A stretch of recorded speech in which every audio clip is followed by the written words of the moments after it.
Здравейте, мили хора! В днешното видео ще направя една малко по-разширена дихателна практика, антистрес дихателна практика, защото в ежедневието не си даваме сметка колко важно е всъщност дишането. И когато тенденциозно дишаме плитко, не си даваме сметка какви сигнали подаваме на нашата нервна система, какво точно и казваме. Когато дишаме плитко, кислорода изобщо не стига до цялото ни тяло. Това е абсолютна реакция на замръзналия, който буквално казва: аз не съм жив. Казва го, за да се спаси. Това, както знаем, е стратегия за справяне с критична ситуация. Дали бий се, бягай, замръзни или се умилквай. Това тъй или иначе са реакции, които в някакъв момент, по някакъв начин биха ни съхранили в ситуация, в която не можем да изразим автентично себе си, емоцията си, реакцията си. Тогава избираме да замръзнем, за да се спасим. Въпросът е да не оставаме стегнати в това състояние, да си даваме сметка кои ситуации в живота ни са наистина опасни, кои ситуации наистина ам, изискват такава кризисна реакция и в кои всъщност трябва да си позволим да изразим автентично себе си. Точно заради това, вглеждайки се в дишането, можем да открием много предпоставки а, за това, как да кажа, чрез дишането всъщност ние можем много бързо да открием дали нервната ни система, така ще го кажа, дали нервната ни система функционира хармонично, спокойно или е нон-стоп в някакъв кризисен режим на защита. Например, когато тенденциозно дишаме много плитко, много често се улавяме на моменти да имаме потребност да сякаш да въздъхнем. Дишаме много плитко, по принцип, и в един момент просто имаме нужда да въздъхнем. Когато имаме сякаш нужда да правим две неща едновременно. И телефона да е в ръцете ни, да скролваме и да гледаме телевизия. Когато имаме много ярка реакция на съвсем дребни дразнители, т.е. някой отваря вратата малко по-рязко, било е тихо в стаята и ние подскачаме целите. И всъщност, както знаем, че здравето е движение, в природата всичко е движение и всъщност, за да се чувстваме здрави, ние трябва да сме в постоянно движение. Т.е. в постоянно развитие, ментално, духовно и физически, както фитнеса буквално помага на тялото ни, на мускулите ни да са тонизирани, да са тренирани, да са издръжливи. Има упражнения за очи, които ни помагат всъщност да тренираме зрението си надалеч, зрението ни наблизо. По същия начин, дихателните техники са фитнеса за нашите бели дробове, образно казано. И когато сме свикнали да дишаме плитко, понеже аз съм от този тип хора, тази техника, която ще правим сега, може да ви се стори в началото непосилна за изпълнение, защото имаме едно много дълбоко вдишване и някой от нас установява, че едва по средата повече няма на къде, сякаш капацитета на белите им дробове е абсолютно преизпълнен. Но това нещо се тренира с времето. Всеки трябва да стигне до там, докъдето може към този момент, докъдето му е възможно към дадения момент. И след това, вярвайте ми, с времето това нещо се урегулира, защото телата ни са съвършени, както обичам да казвам. И когато им покажем, че определен аспект ни е важен и необходим да се асимилира, те много бързо се адаптират към него. Тази дихателна техника стигна до мен 2020 година, когато бяха COVID времената. И честно казано, когато аз боледувах от COVID, аз боледувах от COVID не особено леко, Тези дихателни техники изключително много ми помогнаха. Представете си го така, както водата в нашите тела извежда всички токсини, всички шлаки от организма ни, а, лимфната система също много помага тези процеси да се случат, но за целта ние трябва да се движим, т.е. да се стимулират тези процеси. Същото е и с въздуха всъщност, като една прахосмокачка, когато дишаме достатъчно дълбоко, достатъчно осъзнато, ние успяваме да издишаме, да изчистим всички тези места, които са под някаква форма застояли. Така че да не губим време, да започваме. Както казах, всеки трябва да усети своето собствено темпо. И тази техника може да се прилага както за рекалибриране на нервната система, по принцип в ежедневието на хора, които се чувстват тревожни, твърде притеснителни, които имат потребност много, много активно да чистят, дори когато са изморени, които са нервни, не могат да контролират така нервните си изблици, които имат много страхове, които страхове им влияят на ежедневна база. Във всяка една секунда могат да видят нещо опасно, страшно, не могат да се отпуснат по никакъв начин, могат да я правят на ежедневна база, веднъж на ден дори е достатъчно, за да се види ефект в някакъв кратък период от време. Но, когато бъде усвоена, може всяка една ситуация, която усещаме, че ни залива прилив на адреналин и чувстваме голямо нервно напрежение и се намираме в окото на стреса, може да се прилага тогава. И така, започваме.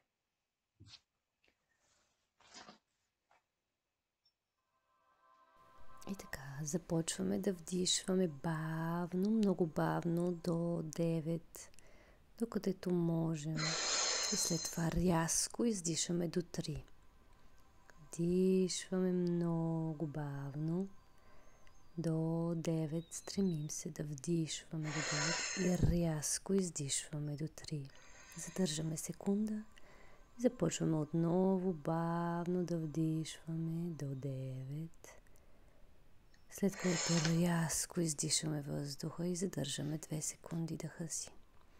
Вдишваме отново много бавно до 9.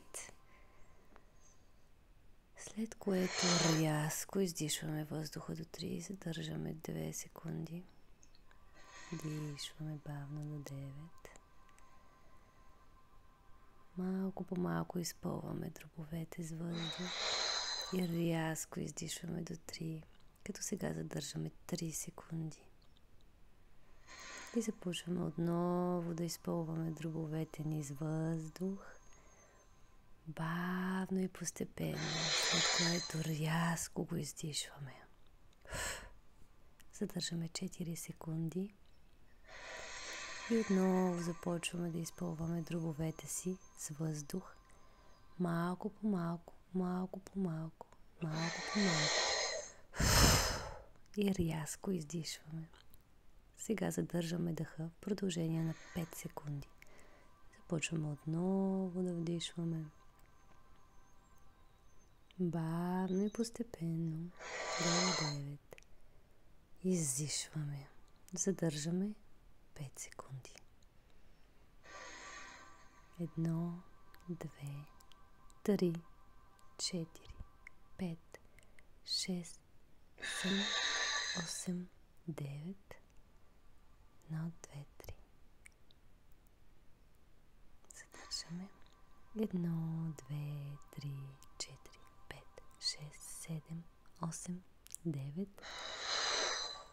1, 2, 3. 1, 2, 3, 4, 5. Дишваме отново. 3, 4, 5, 6, 7, 8, 9. И издишваме рязко. 1, 2, 3. Задържаме до 5.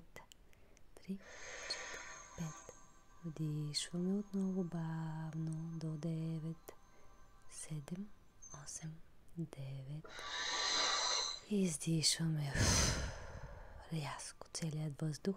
Задържаме дъха си 5 секунди. Дишваме отново.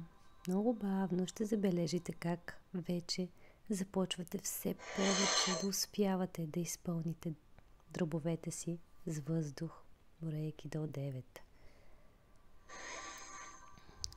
И отново дишваме.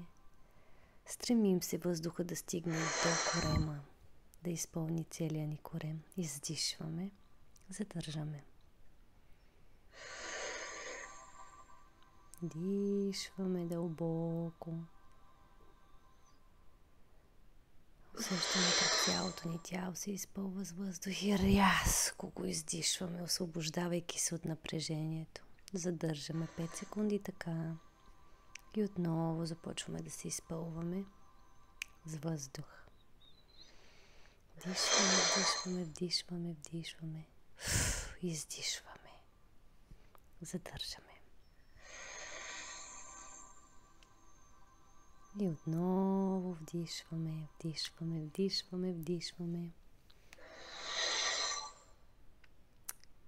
И издишваме тежко, мощно всичкия въздух, който сме вдишали, след което задържаме.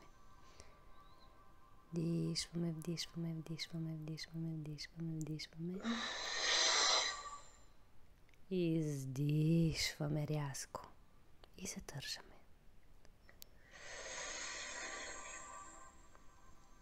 Дишваме отново бавно до 9, 6, 7, 8, 9. 1, 2, 3. 1, 2, 3, 4, 5. Вдишваме 1, 2, 3, 4, 5, 6, 7, 8, 9. И издишваме 1, 2, 3. 1, 2, 3, 4, 5. Задържаме. Това беше всичко. Точно 5 минути. Практиката трае точно 5 минути, но повярвайте ми, усещането и ментално, и емоционално, и чисто физически е съвършено различно от това, което в принцип държим, носим със себе си, тежи ни, дори да ни тежи, но някакси не се наемаме да потърсим и да си дадем другото. Обратното на тежестта, лекотата, обратното на напрежението, отпускането, обратното на стреса, доверието, покоя. Така че ще ми бъде много интересно в коментари да ми споделите вашите усещания, с какви усещания се сблъскахте, имаше ли саботажи в началото, чувствахте ли, изтръпваха ли ви крайници, защото много често травма на емоционално, на физическо ниво се освобождава, когато крайниците ни започват да индикират някакви процеси, че са се задвижили. Може да изпитате изтръпване, може да ви се замая главата, да кажете спрях, не можах да издържа, щях да припадна и така нататък. Това са съвсем нормални неща. Това означава, че трябва да започнете съвсем плавно, съвсем леко, по 1 минута, да речем. За начало 1 минута сутрин, 1 минута вечер, или 1 минута сутрин, 1 минута обед, 1 минута вечер. След това бавно да увеличите на 2 минути, 3 минути, 4 минути, докато стигнете до 5 минути, които 5 минути, това, което направихме сега, може да се прави сутрин, обед и вечер, може да се прави всеки час тук. Наистина, ресурсът е във вас. Вие решавате доколко искате да се чувствате освободени от нервно напрежение, доколко искате да се чувствате живи, изпълнени с енергия във всяка своя клетка. И може да наблюдаваме много лесно, както вече казах, чрез дишането, докъде стигат нашите съпротиви, докъде стига нашия страх и докъде стига нашето искрено, дълбоко желание да коригираме тези процеси. Пожелавам ви прекрасен ден, изпълнен с дълбоко дишане, любов към себе си и истински покой.